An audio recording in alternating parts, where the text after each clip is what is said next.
Salam alaikum, bonjour à tous.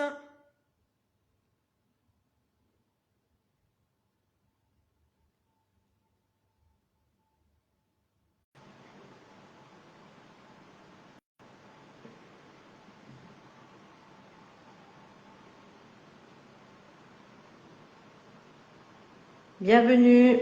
Salam alaikum. Bonjour. Alors, j'accepte ta demande.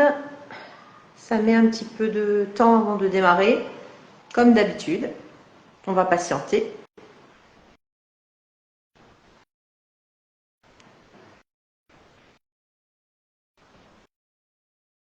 Alors, en attendant, est-ce que vous m'entendez bien? Est-ce que vous me voyez bien?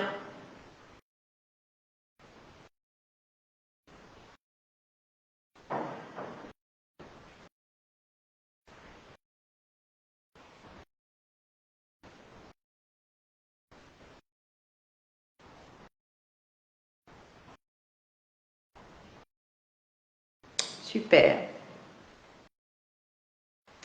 Alors, je vois bien la demande de Céline et j'accepte, mais ça a du mal. Ah, ça y est! Ça Ça y est, va? ça va et toi? Très bien. Est-ce que tout le monde entend bien Céline? La voix bien? Moi, ça va de mon Tout côté. le monde. Ah, super, super.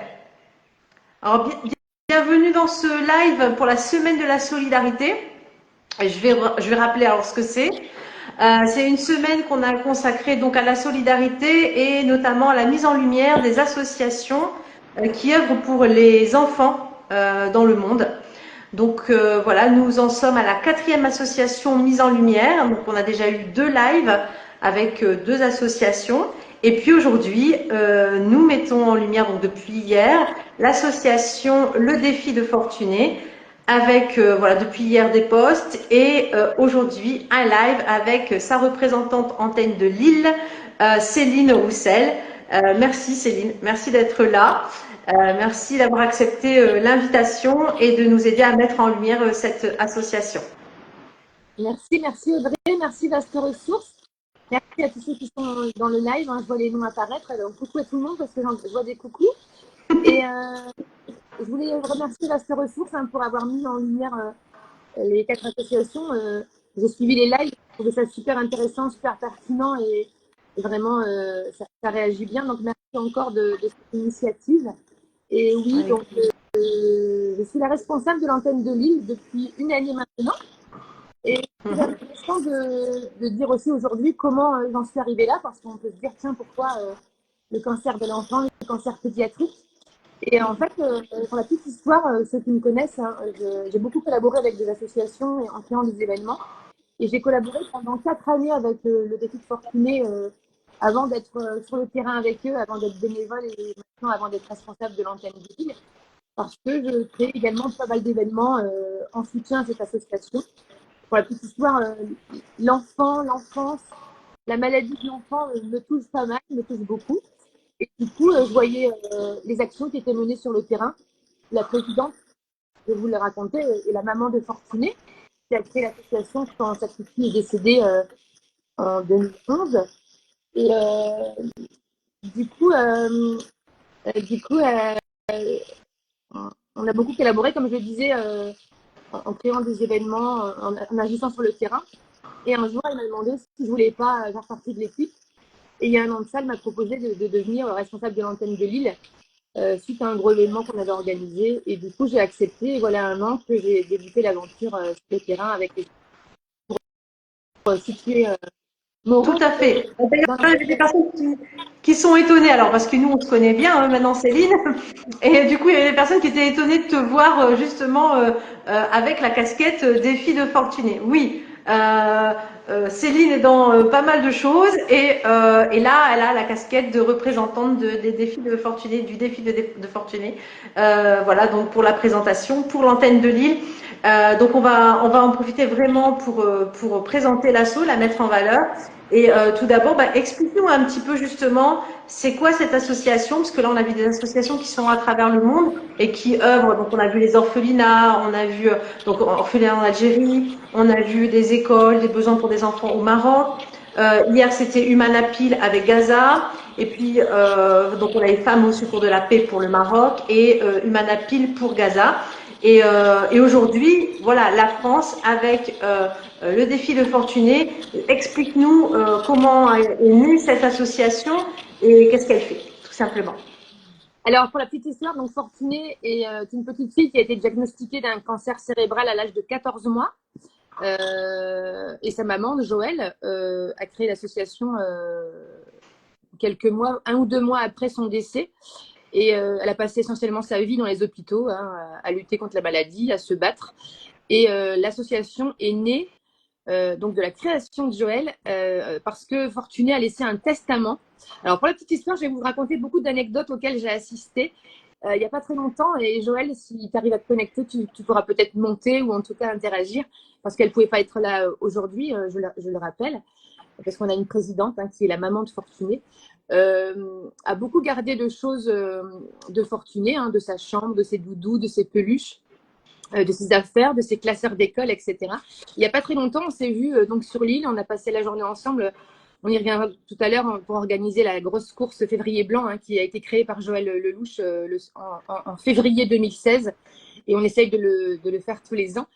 Et donc on s'est vu, on a vidé un garage avec des affaires. Et là, j'ai compris aussi que Fortuné était encore bien présente, malgré les années qui passent. Et voilà, ça reste Fortuné, l'enfant Joël. Et du coup, pour revenir à ça, Fortuné a laissé un testament écrit à sa maman, écrit noir sur blanc, sur papier, donne de la lumière aux enfants et continue le combat. Et Joël a pris cette mission à cœur et depuis 13 ans maintenant se bat pour faire perdurer ce testament et d'agir sur le terrain. Et du coup, on est visible et mobile depuis 13 ans sur le terrain, en métropole lilloise essentiellement. Les Hauts-de-France également. Et depuis peu, Joël, qui est parti refaire sa vie sur Créteil, est en train de développer une antenne parisienne. Du coup. Ok, d'accord. Donc c'est vraiment, voilà, avec le testament, on va se dire que ça a impulsé aussi cette envie de mettre en place une association voilà, alors justement de contribuer comment à aider ces enfants par rapport à la maladie, les familles. Qu'est-ce que vous faites concrètement? Alors, on accompagne, déjà, on accueille la personne dans son entièreté, dans son authenticité, dans son témoignage, dans sa curiosité, parce que, pour vous le rappeler, essentiellement, on est beaucoup sur le terrain avec des stands où on met en avant, on sensibilise, on informe. Joël a écrit l'histoire de Fortuné et son histoire en tant que maman, parce que c'est vrai qu'il y a l'enfant malade. J'insiste, c'est vraiment le cancer pédiatrique. Donc, on est de l'enfant de 1 jour diagnostiqué en exagérant, à 15-25 ans parce que, encore une fois, j'ai rencontré une jeune fille qui était âgée de 25 ans, qui avait été diagnostiquée très jeune et qui a récidivé à l'âge dit adulte. Et ben, l'équipe médicale ne la laisse pas tomber et elle peut être reçue encore dans le même service dans lequel elle a été reçue quand elle était enfant. On sensibilise au plus large, au grand public. Donc, par exemple, tout fraîchement hier, on a fait 48 heures selon du chocolat à Vegas. Et là, on a reçu pas mal de publics qui viennent s'intéresser, qui viennent s'informer, qui viennent nous questionner, et aussi par gentillesse, bienveillance et soutien, viennent nous acheter des choses qu'on a fait fabriquer pour l'association, que ce soit des crayons, des porte-clés, des éco-clubs, des tote bags, et qui viennent aider à financer. Alors, le gros projet de l'association et le gros objectif de l'association, c'est bien sûr de soutenir la recherche médicale, pas forcément de la financer, parce qu'il y a des associations qui sont experts là-dedans et qui ont créé même des fondations qui vont venir focuser que sur la recherche. Et j'insiste beaucoup, je reprends ces mots, sur le terrain, c'est sur le terrain qu'il faut être. C'est auprès de la maladie, c'est auprès des malades, c'est auprès des parents d'enfants malades, auprès des familles. Et notre gros focus, c'est de venir aller voir les besoins dans les milieux hospitaliers ou dans les maisons médicalisées. Les enfants sont accueillis pour la chimio, pour les traitements, pour de la rééducation parfois. Et en fait, on observe les besoins de chaque structure qui reçoit, bien sûr, de l'enfant pour voir à un moment donné où on peut intervenir. Donc là, on intervient autant humainement et surtout financièrement pour venir combler les manques financiers pour venir, par exemple, réaménager une salle de bain, créer une aire de jeu sécurisée dans un centre médicalisé. Voilà, c'est vraiment notre grosse mission. Et dans un second temps, je termine avec ça, Joël, plutôt à son niveau, accompagne également au deuil, au handicap, aux nouvelles données quand les parents sont un peu perdus. Et je ne vous cache pas que pendant le Covid, On t'entend plus. parce que Ouais, en fait, c'est ce que je te disais. Des fois, on entend des grésillements. Alors peut-être que c'est que moi, mais le son parfois il coupe. Alors, je sais pas si c'est. vous m'entendez là. Voilà. Ouais. Ouais, vas-y. Donc tu disais Donc, par rapport au Covid.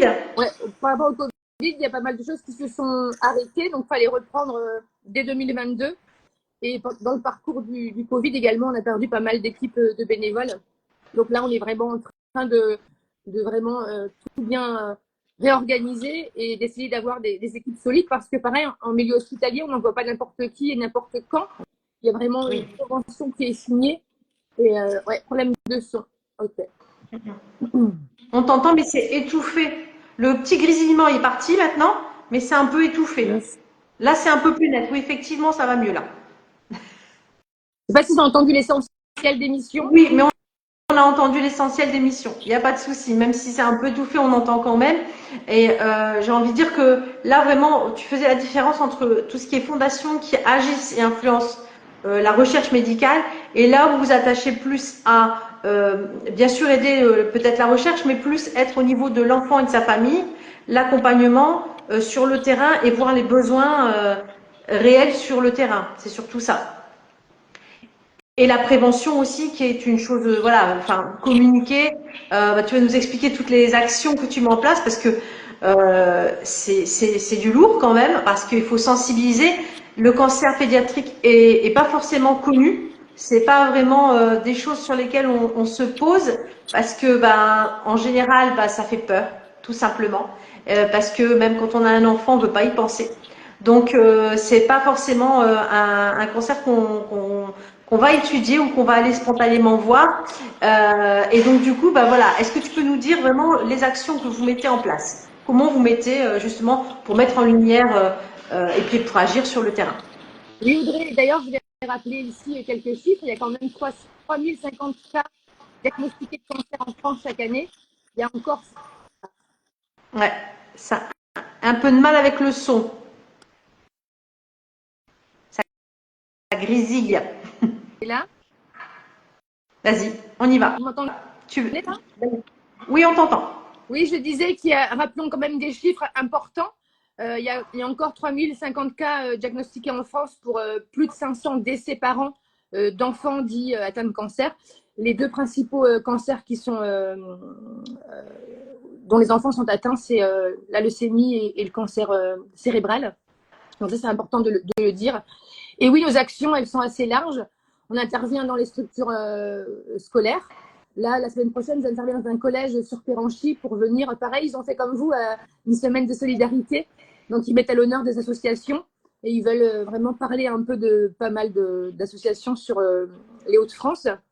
Et du coup, ils nous ont contactés pour intervenir et venir sensibiliser les élèves au cancer pédiatrique parce que moi, j'en ai rencontré dans ma carrière aussi des enfants qui sont scolarisés et puis un jour rechutent ou on leur diagnostique un cancer durant leur parcours.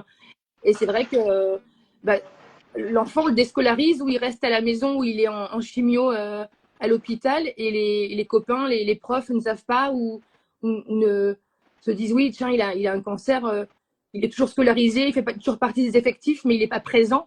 Donc c'est aussi d'aller choisir les bons mots, le bon moment pour venir sensibiliser ce public-là aussi. On intervient principalement également sur pas mal d'événements. Là, vraiment, on est très présent avec des équipes de bénévoles où on va venir sensibiliser le grand public, participer à des événements. chercher à collecter des dons et des fonds, et puis principalement d'aller sur le terrain repérer les besoins, comme je le disais, des structures médicalisées ou hospitalières pour venir rencontrer les enfants malades et surtout voir leurs besoins à l'interne, quoi.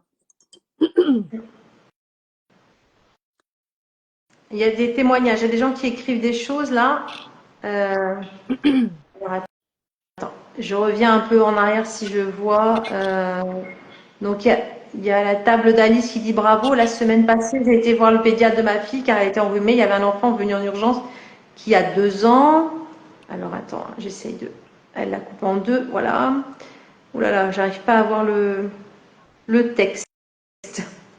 Le lendemain, j'ai envoyé un message à la maman. Non, à la pédiatre pour demander des nouvelles du bébé car elle était suivie un cancer. Ouais, on s'imagine pas, mais c'est parfois des annonces. Si vous accompagnez aussi, j'avais vu que vous accompagnez aussi parfois à ce suivi-là au niveau des mamans, des papas, des familles en fait. J'avais vu que bon, donc la maman de Fortuné était aussi là-dedans dans cet accompagnement-là. On vous joint on peut la joindre comment par exemple si on est dans cette situation-là? Alors, c'est vrai qu'on est présent sur tous les réseaux, hein, Instagram, Facebook, on a le site internet, le numéro de téléphone est vraiment mis à l'honneur partout sur nos réseaux. On est en distribution de plaquettes, de flyers. D'ailleurs, hier, j'ai rencontré pas mal de personnes qui sont venues donner des nouvelles idées pour venir impacter aussi au niveau des centres hospitaliers, des maisons médicalisées. Et pour la petite histoire, c'est vrai que Joël l'a beaucoup fait avant Covid, de venir accompagner. En fait, on a l'impression que c'est fait de façon discrète. Les parents arrivent à passer, ou on en parle à quelqu'un, le réseau fait qu'on arrive à avoir l'info. Et du coup, effectivement, comme je le disais, là, on reçoit beaucoup de candidatures, par exemple, d'étudiants qui voudraient intervenir, ou d'étudiants, bien sûr, qui voudraient intervenir en milieu hospitalier. Mais sachant que, tu vois, hier, j'étais assez émue parce qu'une dame me disait, tu sais, Céline, pardon, je pense, et j'en suis sûre, pour connaître, pour comprendre la maladie, pour comprendre ce qu'on ressent, il faut l'avoir vécu, autant en étant malade ou en étant aidant. Oui, j'ai envie de dire oui, mais je reste quand même convaincue qu'à un moment donné, il y a de l'inné aussi qui sort, où pourquoi à un moment donné, tu te mets dans un combat qui n'est pas le tien, je vais exagérer pour vraiment bien interpréter, et que tu te sens quand même touché et que tu as les bons mots pour venir informer, sensibiliser. Effectivement, le bémol, on n'ira pas mettre n'importe qui, ou on n'ira pas accompagner n'importe quel étudiant dans un milieu hospitalier, par exemple. Tu vois. C'est ce que j'avais envie de dire parce que oui, on peut être sensible et avoir envie. Après, il faut un minimum de formation ou voilà, même quand on a connu le cancer de l'enfant, il y a des histoires de transfert aussi. C'est-à-dire que vous allez aller pour accompagner, mais si vous n'avez pas fait le travail sur vous par rapport à votre enfant, ou c'est pas facile. On peut pas aller n'importe comment. Et on peut pas envoyer n'importe qui aussi accompagner à la fois les enfants et les familles. C'est pas possible. Donc du coup, je pense que vous avez comment ça se passe au niveau des hôpitaux et des structures de soins. Vous avez des réunions régulièrement ou est-ce que, enfin, comment ça se passe? Déjà, il faut signer une convention, ça c'est important, qui nous lie avec la structure. Voir aussi, on respecte l'horaire de l'enfant, on respecte sa façon de, comment à un moment donné, sa vie va s'organiser autour de ses soins. Et c'est vrai qu'il y a beaucoup d'interventions pour venir lire des histoires, juste être là, une présence, faire un câlin, parler, jouer. Et effectivement, depuis le Covid, comme je le disais, on a quand même réussi à réintervenir au niveau des fêtes de Noël, de venir en équipe, distribuer des cadeaux, par exemple, de les contacter d'abord pour après aller après, pareil, il y a aussi comment on appelle ça, un accompagnement au niveau même identitaire, voir si nous ne sommes pas porteurs de microbes, etc. Donc, il y a vraiment quelque chose d'organisationnel et d'accompagnement à faire avant de mettre les pieds dans un domaine hospitalier ou médicalisé, effectivement. Donc là, on va dire que c'est l'accompagnement donc sur le terrain, la sensibilisation dans les écoles, et après vous faites de gros événements. Alors je suis obligée d'en parler, hein, le dernier événement. Alors il y a eu hier le salon du chocolat, mais il faut quand même parler des foulées à Villeneuve d'Ascq là. Hein. Ça, il faut parler de cet événement-là. Explique-nous un petit peu comment ça s'organise ce genre d'événement et quel est le but aussi. Voilà. Alors du coup, Madame Lelouch, donc la maman de Fortuné, Joël avait pour rêve et pour souhait et projet, grand projet de créer les foulées de février, rappelant que le cancer, la journée internationale mondiale du cancer de l'enfance en février, chaque année en février. Et du coup, dès 2016, elle a mis à l'honneur les foulées de février. Du coup, ça se faisait chaque année. Et ça a été encore une fois pendant le Covid. Donc, le temps de réunir aussi des grosses équipes parce que c'est une journée, une demi-journée, mais où ça mobilise énormément de monde. Donc là, cette année, on l'a refait depuis 2023. On l'a fait en 2018, en 2016, 17, 18, 18, 19, 21, et ça a repris en 2023 et 2025. Sachant que oui, on met 5 mois de travail, on essaie de voir quelle ville pourrait nous accueillir pour venir créer les foulées, soit en course, soit en marche, et de réunir un maximum de personnes pour venir soutenir l'association, mais d'un point de vue plutôt national, de soutenir à la fois la recherche, les actions et ce qu'on récolte, c'est à venir financer le besoin qu'on a ciblé à un moment donné. Et là, cette année, en 2025, on a ciblé un besoin, bien sûr, en discutant avec eux, le centre Marc Sotelet. Et pour la petite anecdote, Fortuné a passé pas mal de temps à Marc Sotelet pour sa rééducation. Du coup, le centre la connaissent bien. Et du coup, on a créé les foulées de février. Au départ, pour la petite histoire aussi, c'était censé être le 16 février. On a vite remarqué, comme c'était la période de vacances, que les inscriptions ne prenaient pas comme on l'avait imaginé. Et en changeant avec l'aval de la mairie de Villeneuve d'Ascq, on a changé la date. Et là, ça a pris une tournure assez waouh. Et on a réuni plus de 1100 personnes autour d'une marche de 5 km et autour d'une course de 10 km. Et ça a vraiment venu donner un enjeu et une motivation de dire non, mais là, il faut qu'on le fasse. On se motive et on garde l'ANIAC pour le créer et le rendre, oui, national d'une part, mais de le renouveler chaque année au moment du cancer, la journée mondiale du cancer de l'enfant.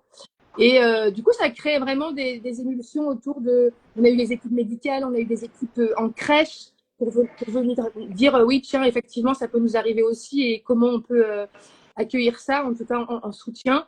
On a eu les équipes de Marc Sotelet, on a eu Décathlon.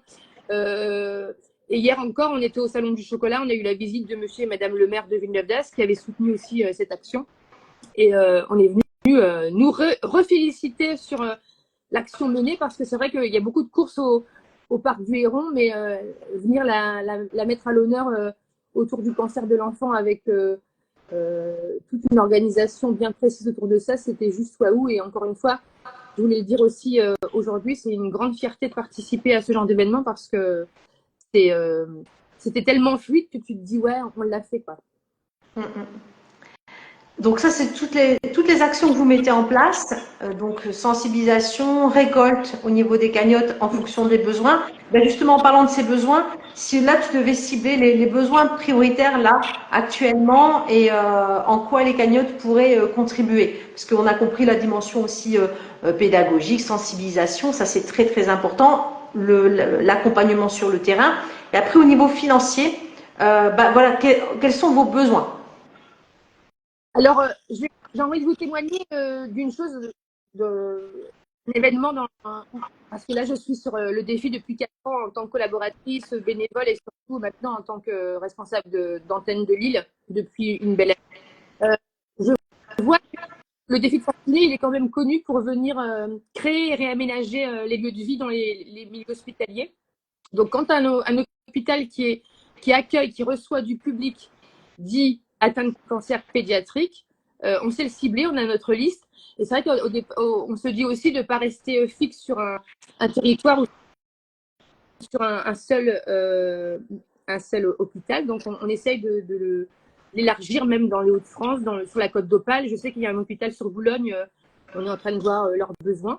Et là, essentiellement, l'année dernière, pour la petite histoire, on a financé à hauteur de 17 000 euros le réaménagement de la salle de bain, de la chambre de l'enfant qui était accueilli pour ses soins chimio, etc., où la salle de bain avait été diagnostiquée comme vétuste. On était en 2024 quand même.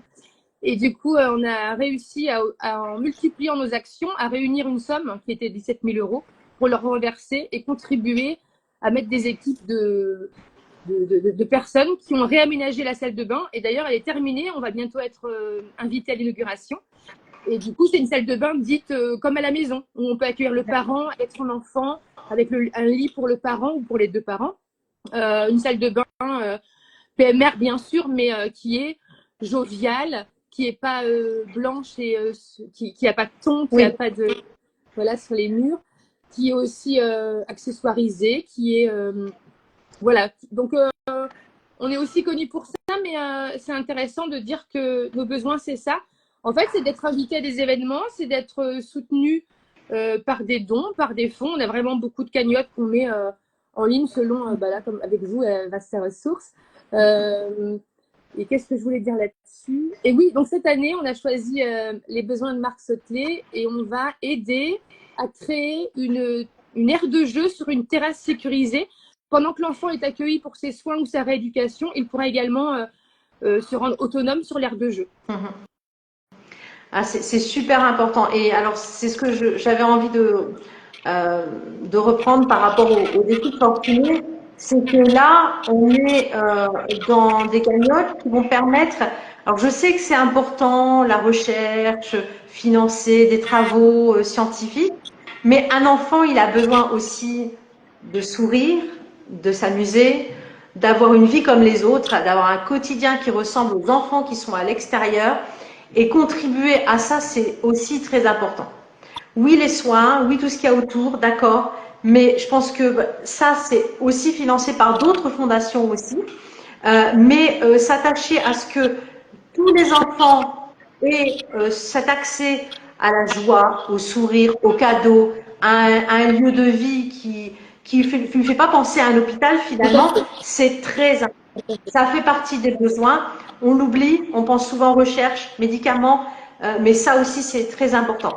Donc merci de financer et d'aller voir aussi, d'être dans l'audit, d'aller voir ce qu'ils ont besoin réellement sur le terrain. Et je pense qu'il n'y a que la maman de Fortuné qui a pu voir les besoins et en voyant d'autres enfants, d'autres structures, elle a pu, au fur et à mesure des années, parce que ça date pas d'hier, hein, qu'elle travaille là-dedans, elle a pu voir les besoins se transformer et voir vraiment sur le terrain ce qu'il faut. Et ça, c'est important de le rappeler. Mais ces enfants ont aussi besoin, à part les soins, de tout ça. De sourire, de joie, de beaux décors, des choses qui lui font rappeler que c'est un enfant. Et c'est pour ça qu'on parle très peu du cancer pédiatrique, parce qu'on pense cancer, on pense adulte. Et on en oublie que le cancer pédiatrique, ben oui, c'est les enfants et c'est plus, je dirais que c'est aussi difficile pour eux parce que on est loin d'être dans la maladie avec eux. C'est une étape et eux, ils ont besoin de tout le reste autour.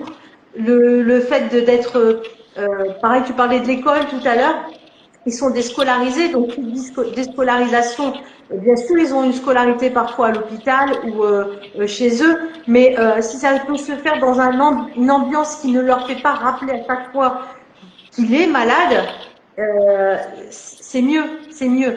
Ça aide grandement le traitement, de toute façon. C'est l'environnement qu'il y a autour, la mentalité, comment est le parent avec son enfant, comment l'enfant est avec la famille.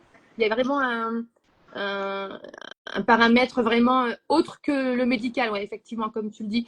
Et en préparant ce live et en échangeant avec Joëlle, elle me disait, tu sais Céline, depuis le décès de Fortuné, il n'y a pas grand-chose qui a changé véritablement. Au niveau de la recherche, il y a toujours des décès, il y a toujours des cancers et effectivement, la force des actions, c'est vraiment d'être sur le terrain et de dire oui, ils sont là les cancers, mais comment à un moment donné, à un instant T, on peut changer la vie d'un enfant en réaménageant une salle de bain, une chambre, en créant de la joie.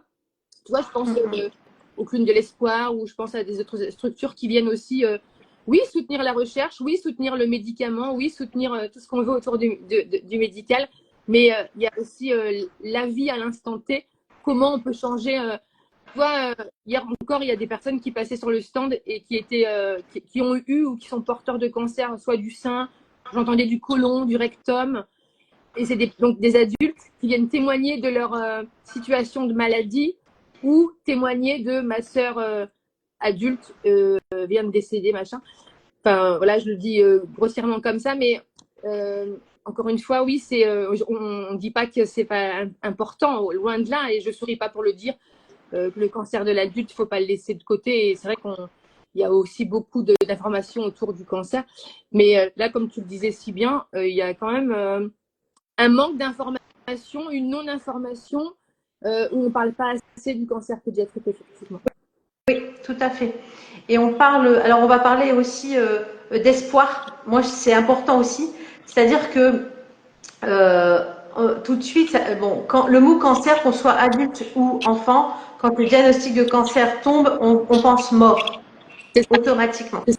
Et en fait, alors c'est vrai pour les adultes, mais c'est encore plus vrai pour les enfants. Ce qui fait partie du traitement, c'est justement de ne pas penser à ça.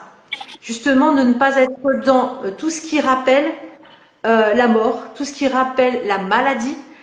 Et ces enfants, ils ont besoin encore plus qu'on leur rappelle leur statut d'enfant. Et la joie, l'amusement, ces sources d'espoir, tout ça, y compris pour la famille qui va accompagner.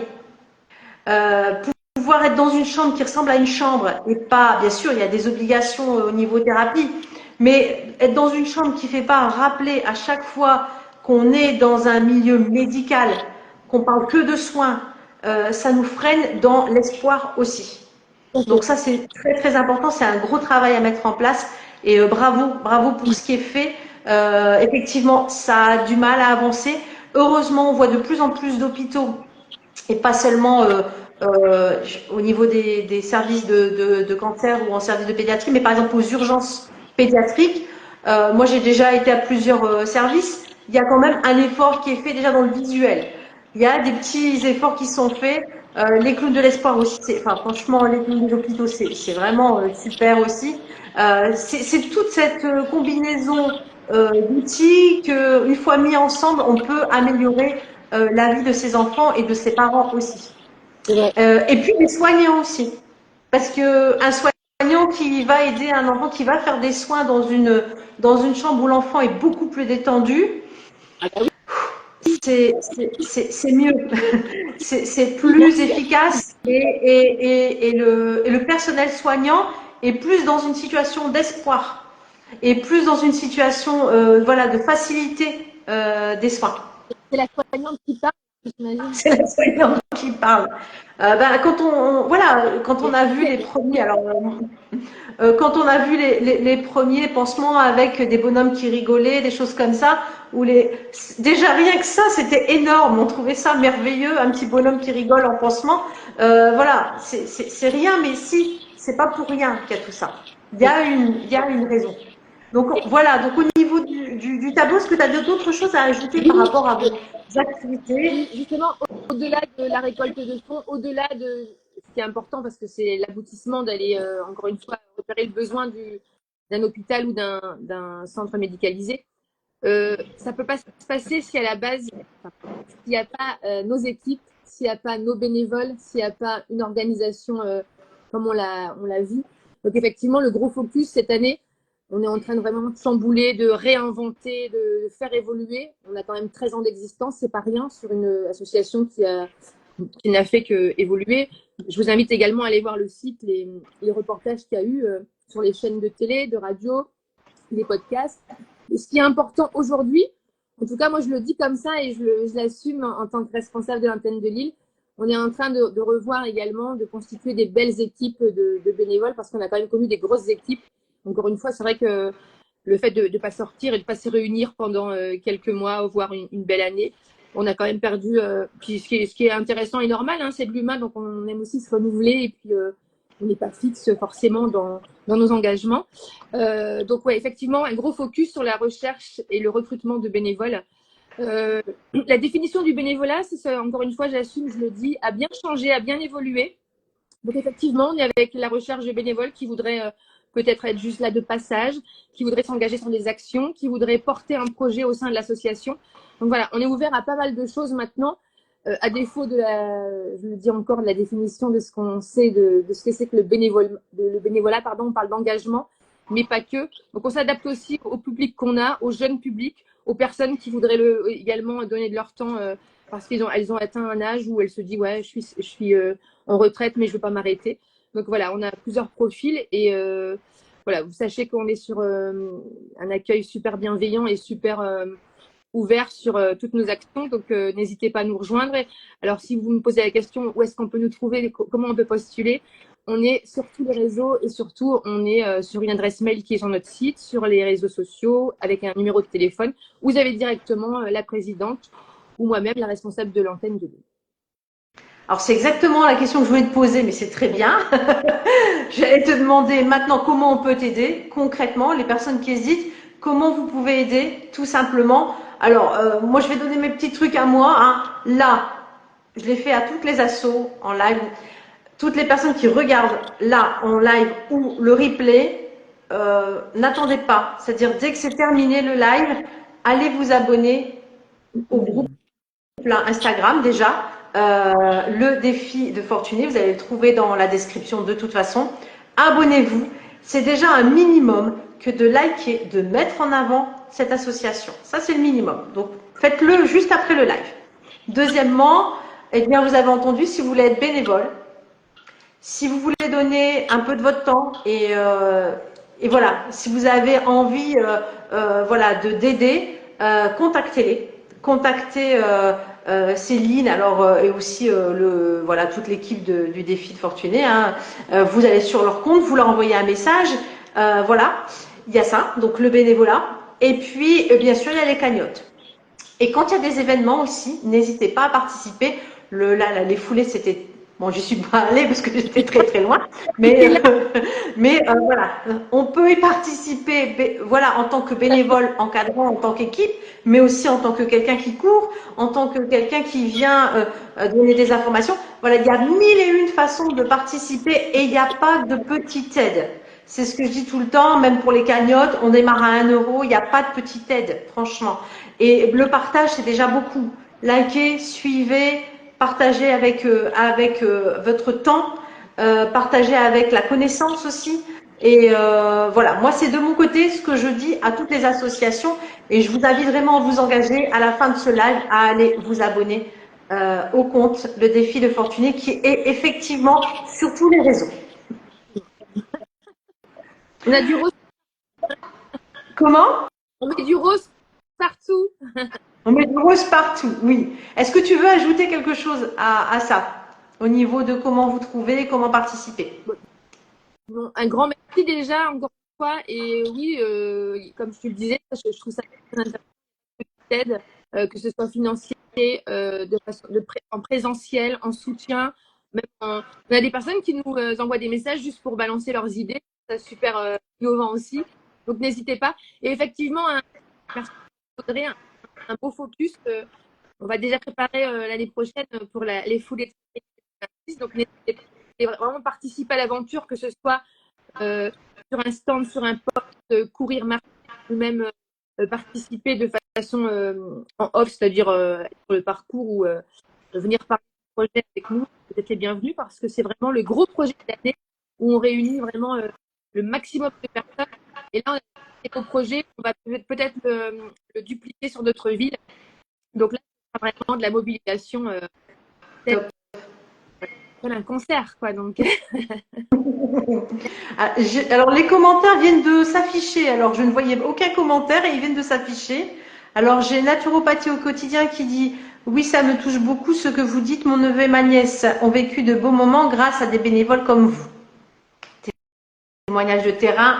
Ça fait aussi du bien d'avoir de la reconnaissance, même si vous ne le faites pas pour ça, mais ça motive pour aller plus loin. Alors, la table d'Alice demande « Vous êtes basé où ?» Je veux en parler au docteur Poggi dans le 18e, une personne engagée qui peut certainement aider. Contactez Céline. En plus, Table d'Alice, vous connaissez, donc vous connaissez. Voilà, et n'hésitez pas. Donnez vos En idées. fait, on développe ce qui est intéressant. Je pourrais te donner le de Joël parce qu'elle est sur On n'entend pas ce que tu dis. Attends, va moins vite parce qu'on n'entend Vous pas. m'entendez là? Oui, bouge plus. Nadia, je pourrais te donner le contact direct de Joël car elle développe l'antenne de parisienne, donc elle sera vraiment intéressée par ce que tu dis là, tu vois. C'est top. Alors, je continue à regarder. J'aime beaucoup rendre l'appareil. J'aimerais beaucoup rendre l'appareil. Il ne faut pas hésiter. Bien sûr, il y a la cagnotte, il y a le bénévolat, il y a plein de choses, la mise en lumière. N'hésitez pas, il y a mille et une façons d'agir. Mustapha, c'est un milieu très froid pour des enfants. Heureusement, les bénévoles sont là, effectivement. Et puis, j'ai vraiment du mal avec les commentaires. Alors, on va y arriver, hein. Alors, tu as des bravos, c'est fondamental. Je suis désolée, tout est apparu d'un seul coup. Quand j'étais hospitalisée, il y a quelqu'un qui dit quand j'étais hospitalisée, on ne parlait que très rarement de la maladie. Oui, ça aussi, c'est pour ça qu'on ne peut pas envoyer n'importe quel bénévole aussi dans les structures. Donc je pense que ça aussi, vous êtes préparés à ça et qu'il doit y avoir aussi des manières ou des encadrements pour envoyer des bénévoles. Vraiment, même si on le fait du fond du cœur parce qu'on a envie d'aider, il y a des manières de faire. Et voilà, pour être sûr que c'est sécurisé, il y a aussi un encadrement. Et ça. Et Moi, je pourrais terminer aussi avec une anecdote. Quand je distribuais un matin, je vais distribuer des flyers pour la course de mars dernier. Et j'étais au niveau du parc du Héron, je distribue des flyers et je tombe sur un monsieur. Je posais sur les pare-brises, donc on tombe nez à nez. Il était un peu essoufflé, il venait de faire son jogging. Donc je lui dis laissez votre temps, un monsieur d'un certain âge. Et il prend le flyer, il me dit ça me parle bien, ça, madame. Je dis la course? Il me dit non, le cancer. Je dis, ah d'accord. Donc j'accueille ce qu'il me donne comme information.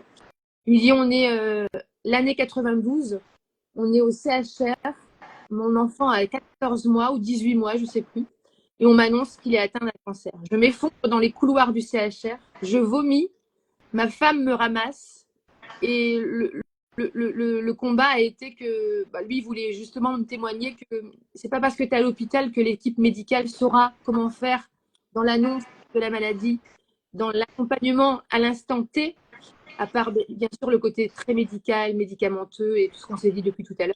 Et pour terminer l'histoire, il me dit mon garçon maintenant il a 35 ans, il est père de famille, tout va. Mais voilà, il voulait le témoigner. Et ouais, il voulait le témoigner, c'était fort, et de se dire je serai au rendez-vous parce que ça me parle et parce que j'ai plus en tant que père de famille d'un enfant. Ces retours super. Et quand il me parle 12, attends, on t'entend pas. Va doucement. Quand tu parles trop vite, en fait, on n'entend pas, ça coupe. On parle de ça, on est en 1992 et Joël me disait la même chose quand elle s'obstinait à dire je sais que ma fille va, on ne pourrait pas pousser la main et on lui disait oui, c'est peut-être la fatigue, c'est peut-être le stress, etc. Et c'est se dire oui, à un moment donné, tu es la maman, tu es la famille, tu ressens les choses, c'est parfois intuitif, c'est fort et que oui, il y a l'équipe médicale, mais il n'y a pas que ça. Tout à fait. Alors, il y a Moustapha qui dit cancer égale revoir sa vie, se réaliser autrement. Naturopathie au quotidien qui dit exactement, tant qu'ils sont encore en vie, il faut qu'ils profitent au mieux de la leur. On faisait comme si de rien n'était, pour la dame qui disait qu'on parlait très très peu de la maladie.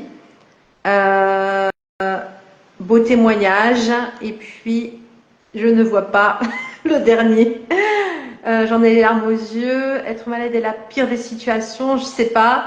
En tout cas, justement, là vraiment, tu as vraiment montré toutes les activités, toutes les actions qu'on peut mettre en place et comment on peut se rendre utile à plein de niveaux. Donc j'ai envie de dire, on n'a pas d'excuses. On n'a pas d'excuses. Donc voilà, n'hésitez pas en tout cas Merci pour ce que vous faites. Merci pour l'association. Comme toutes les associations qu'on a accueillies depuis la semaine de la solidarité, il y a vraiment ce côté organisé. On fait pas n'importe quoi. C'est pas de la collecte uniquement et on sait pas qu'est-ce qu'on va en faire. Tout est vraiment précieux dans ce que vous faites. Tout est calculé. Tout est transparent.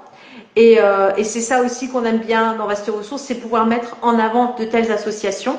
Merci beaucoup Céline pour nous avoir présenté l'association et avoir éclairci pas mal de choses. N'hésitez pas à poser vos questions à Céline. Voilà, je vous ai dit, vous serez abonné au compte Les Défis de Fortunés, donc il n'y a pas de problème, hein, vous allez pouvoir poser directement vos questions. Et le replay, je vais le laisser. Je le mettrai aussi sur la chaîne YouTube de Vaste Ressources et sur LinkedIn. Voilà. Donc pareil, si vous connaissez des gens autour de vous que vous pensez, et je pense qu'il y a tous les gens autour de vous, ça peut être concerné. Donc n'hésitez pas à leur partager le lien du replay pour que voilà, ils prennent connaissance de cette association, de leurs actions et participent à leur niveau. Donc n'hésitez pas surtout. Merci beaucoup Céline. Tu étais la 4e association. Demain, on termine avec la 5e association qui est l'aumônerie musulmane des prisons. On va cette fois-ci parler de nos jeunes, des jeunes. Je dis nos jeunes parce que ce sont les jeunes de tout le monde qui sont malheureusement en prison. Il y a de très belles actions. Donc on ne fera pas de live, mais par contre, vous aurez toutes les informations voilà, en post. Et puis, dans 2 jours, je remettrai toutes les associations en lumière. Et voilà. Donc, n'hésitez pas. Je laisse la semaine de solidarité, toutes les cagnottes et les présentations sur le Linktree de Vaste Ressources. Elles sont toutes visibles. Vous n'avez plus qu'à cliquer et vous avez toutes les infos. Donc, voilà. Tout est dit, je pense. Merci beaucoup. Merci à toutes les personnes présentes et celles qui verront le live et le partageront. Merci. Merci Céline. Bisous.